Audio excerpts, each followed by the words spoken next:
Na bila shaka ndo mshike unaoendelea kule na pata shika kujaribu kusaidia na pia kuwatafuta wale ambao hadi sasa hawajulikani waliko.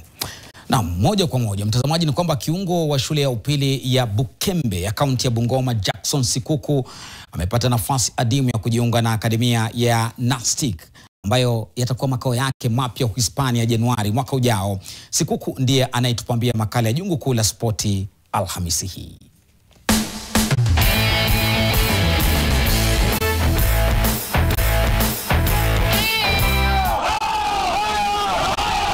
Safari ya tasnia ya kandanda ya Jackson Sikuku maarufu kama Mandago ilianzia shuleni Kolani, kijijini kwao Kolani, kaunti ya Bungoma, akiwa kijana mdogo. Siku ya kwanza kuingia uwanja, kocha aliniuliza kwa majina, kumwambia naitwa Jackson, akasema hiyo si jina langu, itabidi aniwekee Mandago. Nikianza football nilikuwa na miaka 5. Nikienda kwa uwanja nilikuwa na changamoto sana juu pia wazazi hawakuwa wanapenda sana. Juu nikienda huko itakuwa nikupigwa tu, juu nafaa nichunge ng'ombe, nafaa nifanye kazi.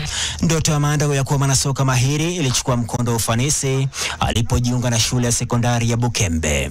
Akiwa na timu ya soka ya Bukembe, Mandago amekuwa kitamba katika kiwango cha kati kwenye michezo ya shule za upili. Mandago mwenye umri wa miaka 17 amekuwa akisomeshwa na aliyekuwa mchezaji wa AFC Leopards Edwin Mkenya tangu alipokuwa darasa la 6. Kukuja hapa kulikuwa ndugu yangu Mkenya, ndiye alinipa tumaini, alizidi kuniweka moyo. Amecheza mpira, nimemsupport kwa kila vifaa alikuwa anataka ya kucheza mpira.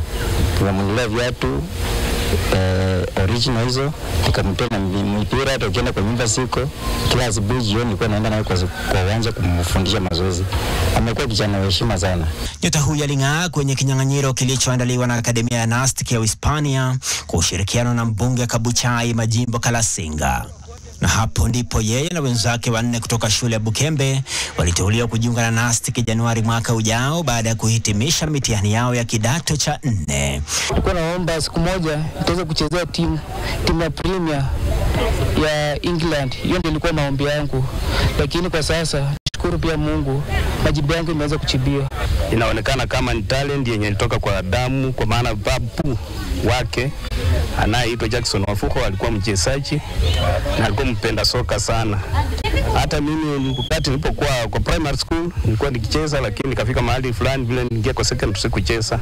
Sikuku was actually the best holding midfielder. Alikuwa chest number 13. Wamesema saa hii huyu amechukuliwa direct, tuanze kumsaidia apate passport. Mimi kama mbunge apate passport ya haraka, alafu sasa wao wenyewe sasa wanaanza kushughulikia visa. By January akuwa anaingia Spain, kwanza kutrain mpira, aingie kwa line moja kama Alvin Kibet. Nikidunda nyugani niite mwanaspoti Yoshua Makuri.